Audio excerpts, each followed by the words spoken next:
پھر سانپ کا ڈسا اتنا نہیں تڑپتا جتنا غیبت کا ڈسا ہوا انسان تڑپتا ہے. پھر سانپ میں اتنا زہر نہیں ہوتا جتنا اس گندی زبان میں زہر ہوتا ہے. شیر کا پنجہ اتنا نہیں پھاڑتا جتنا یہ 2.5 انچ کی زبان گوشت کو چیر پھاڑ کے رکھ دیتی ہے. پٹرول اور گیس کی آگ سے وہ آگ نہیں بھڑکتی جو اس چھوٹی سی زبان سے آگ بھڑکتی ہے. شہروں کے شہر جل رہے ہیں اور اس کے پیچھے بات کیا ہے؟ غیبت. غیبت، گندا بول، گندا بول. ہاں، اگر گھروں کو جنت بنانا ہے غیبت چھوڑ دو. دھن رے دھنیے اپنی دھن، پرائی دھنی کا پاپ نہ پن. تیری روئی میں 4 بنولے، سب سے پہلے ان کو چن. کیا مطلب؟ اوروں کی برائیاں نہ دیکھو، اپنی برائیاں دیکھتے رہو، دیکھتے رہو. اپنی کمیاں دیکھو گے تو اللہ تعالیٰ مرنے سے پہلے توبہ نصیب فرما دے گا اور ساری دنیا تمہیں اچھی نظر آئے گی. اگر اپنی اچھائیاں دیکھو گے اور اوروں کی برائیاں دیکھو گے تو اللہ توبہ کا دروازہ بند کر دے گا. سارا جہان آپ کو برا نظر آئے گا، اپنی ذات آپ کو بڑی اچھی نظر آئے گی اور بڑی قابل تعریف نظر آئے گی. اور اس کے ساتھ پھر تکبر پیدا ہوتا ہے اور تکبر میں مرنے والا جنت کی ہوا بھی نہیں سونگھ سکتا. پہلے عجب آتا. عجب کیا ہے؟ میں بڑا اچھا ہوں، میں بڑا اچھا ہوں. یہ عجب ہے، میں بڑا اچھا ہوں. صرف اس حد تک میں بہت اچھی ہوں، میں تو بہت اچھی ہوں، میں تو بہت اچھا ہوں. یہ عجب. جب عجب کو لگام نہیں دے گا تو اگلا درجہ آئے گا، اگلا درجہ. عجب اور تکبر کی حد ساتھ ساتھ ملی ہوئی ہے. اس لیے بارڈر پر پولیس کھڑی ہوتی، بارڈر پر فوجیں کھڑی ہوتی. بھائی آپس میں بارڈر ملنے جائے تو عجب اور تکبر کا بارڈر ملا ہوا ہے. تکبر کیا ہے؟ میں بڑا اچھا، وہ بہت گندا. میں بڑی اچھی، وہ بہت گندی. اپنی اچھائی کے ساتھ جب اگلے کی نفرت پیدا ہو جائے، اگلے کی حقارت پیدا ہو جائے، اس کا چھوٹا ہونا دل میں اتر جائے تو پھر یہ تکبر ہے. تکبر. اور تکبر عزازیل را خار کرد. شیطان نے شرک تو نہیں کیا تھا، تکبر کیا تھا. انہوں نے کہا میں سجدہ نہیں کرتا. اتنی بات تو اس کی ٹھیک ہے کہ مخلوق کو سجدہ نہیں ہوتا، لیکن کیوں نہیں کرتے؟ کہ انا خیر منہ. دو باتیں. اللہ نے زمین آسمان سے کہا میری مانو، ان کا یا اللہ ہم نہیں مانتے. اللہ نے شیطان سے کہا میری مانو، ان کا یا اللہ میں نہیں مانتا. تو زمین آسمان کو کچھ نہیں کہا، شیطان کو مردود کیا. کیوں؟ دونوں نے. انا اردنا الامانۃ علی السماوات والارض والجبال. ہم نے آسمان، زمین، گلگت کے پہاڑوں کو کہا میری امانت اٹھاؤ. فابین ان یحملن منها. اور کہا نہیں یا اللہ ہم نہیں اٹھاتے، ہم نہیں اٹھاتے، ہم نہیں اٹھاتے. ان کو تو کچھ نہیں کہا. اللہ نے کہا وَإِذْ قُلْنَا لِلْمَلَائِكَةِ اسْجُدُوا لِآدَمَ فَسَجَدُوا إِلَّا إِبْلِيسَ. اللہ نے کہا سجدہ کرو. شیطان نے کہا میں نہیں کرتا. مَا مَنَعَكَ أَن تَسْجُدَ لِمَا خَلَقْتُ بِيَدَيَّ. تو سجدہ کیوں نہیں کرتا؟ زمین آسمان تم بوجھ نہیں اٹھا رہے. نہیں یا اللہ ہم نہیں اٹھائیں گے. شیطان تو سجدہ کیوں نہیں کر رہا؟ میں نہیں کر رہا. فرق کیا ہے؟ شیطان نے کہا میں نہیں کرتا. کیوں نہیں کرتے ہو؟ انا خیر منہ، میں اچھا ہوں، یہ برا ہے. خلقتنی من نار، میں آگ سے بنا، آگ اوپر جاتی. دیکھو نا، دیا سلائی کو آگ لگاؤ اور اس کو الٹا بھی کرو تو آگ اوپر جاتی، آگ اوپر جاتی.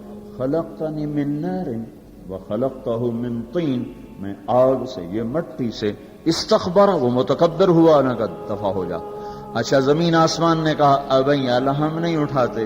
اللہ کہا کیوں؟ واشفقن منها، یا اللہ ہمیں تیرا ڈر لگتا ہے، یا اللہ ہمیں تیرا خوف ہے کہ ہم تیری امانت اٹھا نہیں سکیں گے. یا اللہ ہماری ہمت نہیں کہ ہم تیری امانت. اشفقن منها، وہ ڈر گئے کہ یا اللہ ہمارا بس کا نہیں ہے. اللہ کا جاؤ معاف کر دیا. انہوں نے کہا میں اچھا، ان کا تو مردود ہے قیامت تک کے لیے. تو میرے بھائیوں بہنوں، ایک بہت بڑی آگ ہے جو جنگل کی آگ سے بھی زیادہ شدید ہے، اور یہ زبان کا غلط بول ہے. یہ غیبت ہے. یہ غیبت جو سب سے زیادہ انسانوں کو جہنم میں لے کر جائے گی، سب سے زیادہ انسانوں کو جہنم میں گرائے گی. عیسیٰ علیہ السلام گزر رہے تھے، ایک ڈاکو بیٹھا تھا پہاڑ کی چوٹی پر. اس کی نظر پڑی، اس کو خیال آیا میں کیا زندگی گزار رہا ہوں.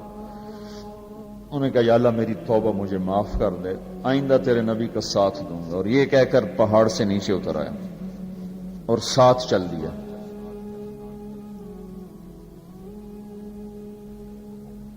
ایک آدمی عیسیٰ علیہ السلام کے ساتھیوں میں سے، اس نے پیچھے مڑ کے دیکھا تو وہ ڈاکو، تو جو نیک لوگ ہوتے ہیں نا، نیک لوگ، ان کے لاشعور میں اپنا اچھا ہونا اترا ہوا ہوتا، ہم بڑے اچھے ہیں۔ یہ چیز بہت بڑا سبب ہے دین سے دور لوگوں کے اور دور ہو جانے کا۔ جنید جمشید گلوکار ہے، گانا گانے والا، اب ماشاءاللہ توبہ کر لی ہے، مجھ سے بڑی داڑھی ہے، مجھ سے بڑی پگڑی باندھتا ہے۔ 6 سال ہم اس کے پیچھے پھرتے رہے۔ جب اللہ نے اس کو توبہ کی توفیق دے دی تو اس نے مجھ سے کہا میں صرف اس وجہ سے ان راہوں پہ چلا کہ تم نے مجھے حقیر نہیں سمجھا اور نفرت کا اظہار نہیں کیا، اور دوسرا کبھی فتویٰ نہیں سنایا کہ تو حرام کھاتا ہے، حرام ہی تو کھا رہا ہے، یہ ہم نے کبھی منہ سے نہیں کہا تو حرام کرتا ہے، حرام کھاتا ہے۔ سنتے رہے سنتے رہے سنتے رہے، چلتے رہے چلتے رہے۔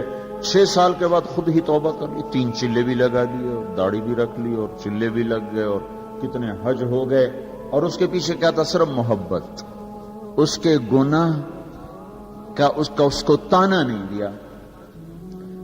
تو یہ جو تانا دینا ہوتا ہے یہ اور لوگوں کو دین سے دور کرتا ہے۔ تو اس آدمی نے عیسیٰ علیہ السلام کے ساتھی نے یوں دیکھا اور بڑی حقارت سے کہا ہاں بڑے آئے ہیں، یہ جو نیک لوگ ہوتے ہیں، نیک پاک پاک پاک عورت، پردے دار عورت، کوئی آ گئی ایسی بیچاری تھوڑی سی اعمال میں ڈھیلی تو اس کو بڑی ایسے نفرت کی نظر سے دیکھتی، آپ بڑی نیک حاجن بنتی، اس کو ایسی نظر سے دیکھتی۔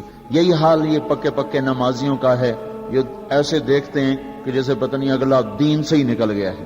تو اس نے یوں دیکھا تو اللہ تعالیٰ نے فوراً جبریل کو بھیجا، کہا میرے روح عیسیٰ تیرے پیچھے 2 آدمی آ رہے ہیں، ایک تیرا ساتھی ہے، ایک ڈاکو اور چور و چکا ہے، ان دونوں سے کہو، ڈاکو سے کہو تیری توبہ پر تیرے پچھلے سارے معاف، تو نئے سرے سے عمل کر، اور اپنے ساتھی سے کہو تیری نفرت کرنے پر تیری ساری نیکیاں برباد، تو بھی نئے سرے سے اب نیکیاں کر، تیرا سب ختم، تو ٹھیکیدار ہے میرے بندے کو حقیر سمجھنے کا۔ تو میرے بھائی اور بہنوں، ہمارے گھروں میں آگ ہے، آگ، اور وہ آگ چولہے کی آگ سے تیز ہے، پیٹرول گیس کی آگ سے تیز ہے، اور وہ غیبت کی بھڑکائی ہوئی آگ ہے۔ یہ وہ آگ ہے جو زبان نے بھڑکائی ہے، اس کو پانی سے نہیں بجھایا جا سکتا۔ تمہارا گلگت کا خوبصورت بہتا ہوا دریا، یہ سارے کا سارا روک کر گلگت کے اوپر ڈال دیا جائے تو بھی یہ آگ ٹھنڈی نہیں ہو سکتی۔ اس آگ کو ٹھنڈا کرنے کا اللہ تعالیٰ ہی نے کہا ہے طریقہ، جو بتایا کہ لا یغتب بعضکم بعضا، بند کر لو زبانیں، غیبت مت کرو، لا تجسسوا، ہمارے نبی نے کہا کسی کی ٹو نہ لگاؤ، کیا کرتی ہے کیا کرتا ہے، لا تحسسوا لا تجسسوا، تحسس کیا ہے؟ خود پیچھے پیچھے پھرنا، اور تجسس کیا ہے؟ کسی کو پیچھے لگ جاؤ، دیکھو کیا، جیسے پولیس بھی نہیں حکومت والے CID لگاتے ہیں نا، CID، یہ تجسس ہے، تجسس جاسوس، اسی سے جاسوس ہے، تجسس سے جاسوس، اور وہ رپورٹ لکھتے ہیں، وہ الٹی لکھیں سیدھی لکھیں، اسی پہ فیصلے ہوتے ہیں۔ تو میرے نبی نے کہا کسی کی ٹو نہ لگاؤ، کسی کی برائیاں نہ دیکھو، برائیوں پہ پردے ڈالو، اچھائیوں کو اچھالو، تو اللہ تمہیں سیدھا جنت کی راہوں پر لے جائے۔ تو جہنم وہ ہے جس میں مسلمان مرد عورتوں کو ڈالا جائے گا جو نافرمانی کرتے، نماز چھوڑتے مر گئے، سود کھاتے مر گئے، حرام کھاتے مر گئے، رشوت لیتے مر گئے، نماز چھوڑتے مر گئے، روزہ چھوڑتے۔ ایک اور بتا دوں، یہ گناہ تو عام ہیں، بہنوں کو حق نہیں دیا اور اس کے ساتھ مر گئے۔ بہنوں کا حق ہے نا باپ کی جائیداد میں، ماں کی جائیداد میں۔ اگر باپ نے 3 روپے چھوڑے ہیں، ایک بھائی 2 بہنیں ہیں تو 1-1 روپیہ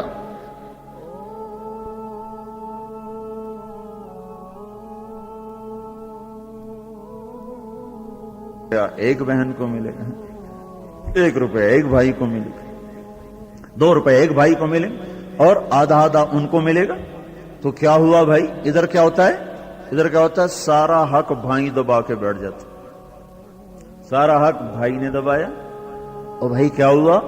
کہا جی ہمارا رواج کوئی نہیں، ہمارا رواج کوئی نہیں۔ اچھا قرآن تو کہتا ہے للذکر مثل حظ الانثیین، دو بیٹیوں کے برابر ایک بیٹے کا حصہ ہے، 1 روپیہ بیٹی کو ملا، 2 روپے بیٹے کو ملیں، 8 آنے بیٹی کو ملے، 1 روپیہ بیٹے کو ملے گا۔ پھر اللہ تبارک و تعالیٰ نے عورت کا حق پہلے بتایا، مرد کا حق بعد میں بتایا، للذکر مثل حظ الانثیین، للذکر مثل حظ الانثیین۔ اور یہاں ساری گلگت کی وادی بہنوں کا حق کھا جاتی ہے، اور کوئی کہتا بھی نہیں کہ حرام ہو گیا، حرام ہو گیا۔ کوئی رشوت کھائے تو کہتے رشوت کھاتا ہے، کوئی سود کھائے کہتے بڑا مجرم ہے سود کھاتا ہے، کوئی ڈاکہ ڈالے تو کہتے بڑا ظالم ہے ڈاکے مارتا ہے۔ سارے گلگت والوں نے بہنوں کے حق پہ ڈاکہ مارا، نہ کوئی مقدمہ ہوا، نہ کوئی فریاد ہوئی، نہ کسی نے ہائے کی، اور کسی بہن نے کچھ مانگ بھی لیا تو الٹا اسے پہ چڑھائی ہو گئی۔ بہنوں کا حق کھاتا ہوا مر گیا، جنت کی ہوا بھی نہیں لگی۔ ماں کا حق کھا لیا، خامد مر گیا، اللہ نے ماں کا حق رکھا ہے۔ اولاد ہے تو 8واں حصہ ماں کا ہے، اولاد کوئی نہیں 4تھا حصہ ماں کا ہے۔ باپ مر جاتا ہے، مائیں بیچاری فقیر بن کے بچوں سے خیرات مانگتی ہیں، حالانکہ اللہ نے خامد کے حق میں سے 1/8 ماں کا حق رکھا تھا، کوئی نہیں دیتا۔ ماؤں کا حق ہڑپ، بہنوں کا حق ہڑپ، اور پھر اس کے ساتھ یہ احساس بھی نہیں ہے کہ میں مجرم ہوں، میں نے ظلم کیا ہے، یہ احساس ختم ہو گیا ہے۔ تو بھائیوں میں اب میرے بہنوں، اللہ نے جہنم کو بنایا ہے نافرمان مسلمان مرد عورت کے لیے۔ اگر توبہ نہ کی تو اس میں جانا ضرور ہے۔ جو ہے نا آخری آدمی ہے جو نکالا جائے گا، جب وہ نکالا جائے گا تو اللہ تعالیٰ کہیں گے اس کو نکالو، ایک آدمی دوزخ میں اس کو نکالو، تو وہ جبریل آ کر کہیں گے بھی اس کو نکالو، تو دوزخ کا فرشتہ مالک کہے گا کہ دوزخ نے ایک کروٹ بدلی ہے، اس میں ہر چیز کو اس نے الٹا پلٹا کے پھینک دیا ہے، مجھے سمجھ میں نہیں آ رہا وہ کہاں پڑا ہوا ہے۔ تو جبریل کہیں گے یا اللہ وہ مالک کو پتہ نہیں چل رہا وہ کہاں پڑا ہوا ہے، تو اللہ تعالیٰ کہیں گے جاؤ فلاں پتھر کے نیچے دبا پڑا ہے۔ میں نے پتھر بتایا تھا نا، پتھر کیا ہوتا ہے، پتھر کیا ہوتا ہے، جس کے نیچے پہاڑ بھی پگھل کے پانی بن جائیں گے۔ اللہ تعالیٰ کہیں گے فلاں دوزخ کے کونے میں پتھر کے نیچے ہے، تو جبریل بھی اندر جائے گا اور وہ مالک بھی اندر جائے گا، وہ پتھر کو اٹھائیں گے تو نیچے منہ کے بل گرا پڑا ہوگا، اور اس کے اوپر آگ ہی آگ ہوگی، اور وہ زبان سے کہہ رہا ہوگا یا حنان یا منان۔ ایک دفعہ جبریل ہے کہ یا رسول اللہ آپ کو دوزخ کے سنوں کا سنیں کہ جہیم میں حاویہ میں منافق ہیں، جہیم میں مشرک ہیں، سقر میں صابئی ہیں مجوس ہیں، اور سعیر میں مجوس ہیں، لظہ میں یہود ہیں، حطمہ میں عیسائی ہیں، اور کہہ کر جبریل چپ ہو گئے۔ تو آپ نے کہا اور کیا؟ کہ جی آپ سے شرم آتی، آپ سے شرم آتی، کہنے نہیں بتاؤ، کہا جہنم میں آپ کی امت ہے، نافرمانی کرتے ہوئے جو مر گئے توبہ کیے بغیر، تو ہمارے نبی بے ہوش ہو کے گر گئے، اور روئے جا رہے، نہ کسی سے بات کر رہے، نہ کلام کر رہے، نہ کھانا کھا رہے، روئے جا رہے۔ حضرت عمر رضی اللہ تعالیٰ عنہ اجازت مانگنے گئے تو آپ نے اندر آنے کی اجازت نہیں دی۔ سلمان فارسی اجازت مانگنے گئے تو آپ نے اندر آنے کی اجازت نہیں دی۔ سلمان فارسی بھاگ کے حضرت فاطمہ کے پاس گئے کہ جاؤ ابا کی خبر لو، وہ رو کے ان کا حال برا ہے اور کسی سے بات نہیں کر رہے، کھانا نہیں کھا رہے۔ حضرت فاطمہ رضی اللہ تعالیٰ عنہ دوڑی ہوئی تشریف لائیں، دروازے پہ دستک دی تو آپ نے، چونکہ حضرت فاطمہ سے محبت بے پناہ تھی، تو آپ نے فوراً اجازت دے دی۔ اندر آئیں تو کہا ابا جان کیا ہوا، میں آپ پہ فدا قربان، آپ کا یہ حال کیوں بنا ہے، کیا ہوا ہے؟ تو آپ نے کہا فاطمہ میری بیٹی، مجھے جبریل نے بتایا ہے میری امت کے نافرمان مرد عورتوں کو جہنم میں جانا ہوگا۔ اور آپ نے کتنے نوجوان ہوں گے جو کہیں گے ہائے ہماری جوانی پہ کرم میں رحم کرو، پر کوئی رحم نہ کھائے گا۔ کتنے بوڑھے ہوں گے جو کہیں گے ہمارے بڑھاپے پہ رحم کرو، کوئی رحم نہ کھائے گا۔ کتنی عورتیں ہوں گی جو ننگی ہو کر جہنم میں پھینکی جائیں گی اور ان کے بالوں کی چوٹیوں سے پکڑ کر فرشتے ان کو گھسیٹ رہے ہوں گے، وہ کہیں گے ہائے ہائے ہماری بے پردگی، ہم پر رحم کرو۔ ان پر کوئی رحم کرنے والا نہیں ہوگا۔ مجھے یہ خبر رلا رہی ہے، بے قرار کر رہی ہے۔ تو لیبلوکم ایکم احسن عملا، ان قریب موت پر یہ سب کچھ کھل کے سامنے آنے والا ہے۔ اللہ تعالیٰ نے اس کی تیاری کے لیے ہمیں یہاں بھیجا ہے۔